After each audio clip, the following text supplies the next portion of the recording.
Hey everyone, welcome back to my DIY Home with Liz. In today's video, we're in my kitchen and I am giving you tips to keep your kitchen as clutter-free as possible. You guys know, if you've seen some of my videos, that I don't like keeping much out on the countertops, but I have some other tips to really help you with keeping the clutter off the counters as well as in the drawers. Tip number one has to be dealing with paper clutter that comes in your home. I know it can be overwhelming. You get mail, you get things from your kids' schools, there's just paper everywhere. So the way that I try to deal with it is as soon as it comes in, I make a decision. So to help me with that, I have 3 containers that are really helpful. And all of these containers live out in my laundry room. And so honestly, the paper clutter doesn't even get in the kitchen. I have a container for my bills. I got this at IKEA. This container is for recycling. This sits right by the door when you're getting ready to walk outside. And if we have recycling for the day, we just throw it in there. And then when it gets full, we take it out and put it in our recycling bin so that it can go out to the truck. And then this container is for coupons. We get so many of those in the mail, and I would say probably 90% of them I don't ever save, but there's some that I like to save. So I keep them in this little container. So for me, what I do is as soon as the mail comes in the house, I sort it. It either goes in bills, recycling, or in the coupons. If there's anything else, I will find a home for it immediately. I don't let it sit out on the counter. I just give it a home. So my recommendation to you is get yourself some bins so that you have a place for your meal to go. Then every 2 weeks, I go to my bills container and I can pay my bills.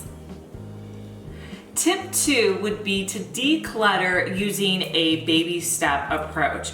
So don't think of it as, oh, I need to clean and declutter all of my kitchen cabinets. That's overwhelming, and who wants to do that? So what I do instead is when I see a drawer or a cabinet that just looks horrible, I'll just say, okay, I'm gonna clean out this cabinet, or I'm gonna clean out this drawer. And what that does is it really gives me the freedom to only do it in 10 or 15 minutes. I get it done super quick, and I don't feel like I really had to tackle, my whole kitchen.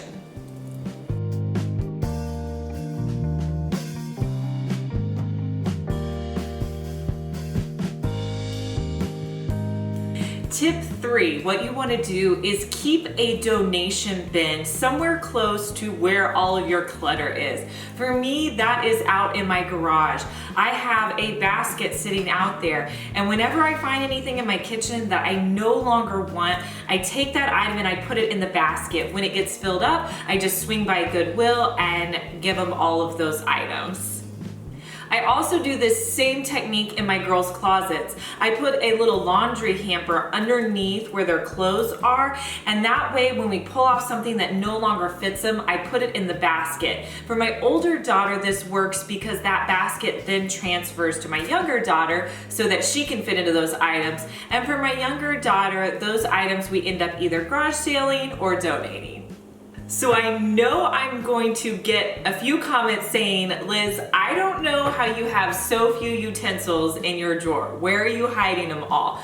And I get it. So for my main utensils, I keep them right here, and they sit next to my stove. And these are things that you use on the regular every day, but I try not to have too many duplicates. Like things like tongs, I have a couple of those. And I have a couple of spatulas just because you use those items.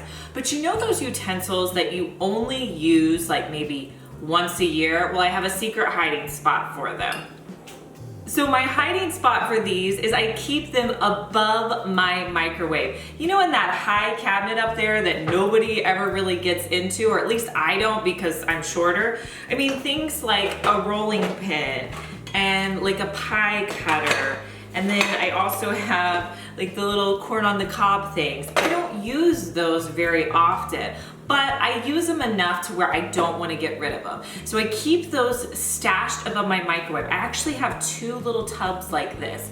So that is my challenge for you. Go through your utensils and only keep the things close in your space that you need to use often, because what happens is we end up going through and rummaging through the stuff we don't need all the time. Whereas if you just put it away and had a little spot for it, you could get it out when you need it.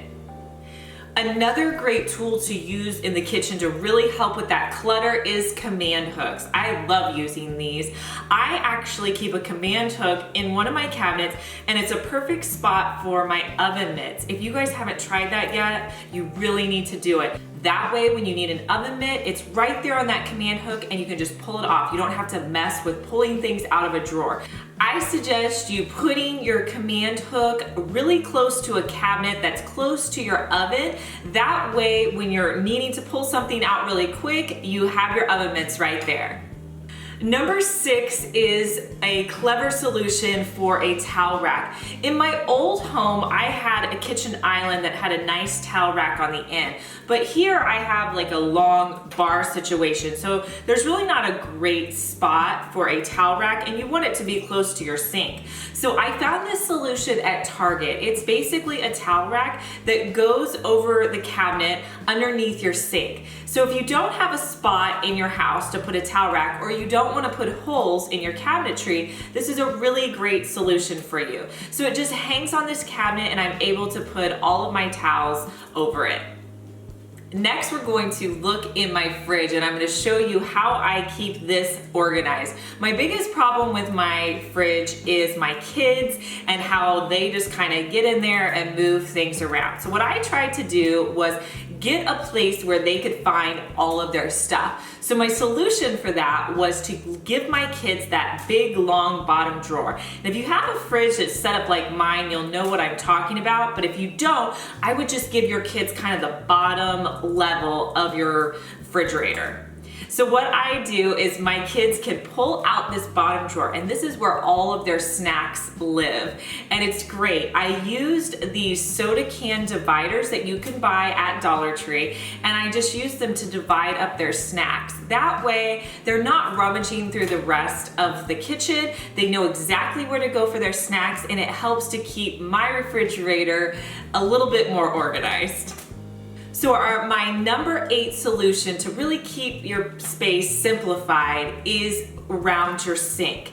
You know, I do not like seeing scrub brushes and all that stuff sitting out, but you don't want to put it under your sink because things are wet and you know, that just doesn't work. So what I found was this solution. I grabbed this at Target, and basically what it is it's a container that holds your scrubbing brushes inside of your sink.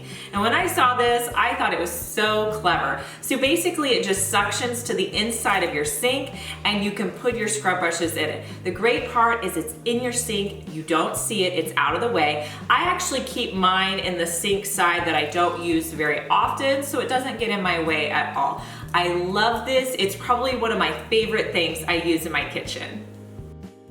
So number 9 is probably one of my biggest struggles in the kitchen, and that is all of the papers and clutter that forms on the refrigerator. I know in our family, my kids like to hang things on the refrigerator, which I love, it's great. We also hang organizational things, like we put our calendars and stuff like that. I think where we get in trouble is when we hang additional items that don't necessarily need to be on a refrigerator. And so every once in a while, I really need to go through and declutter.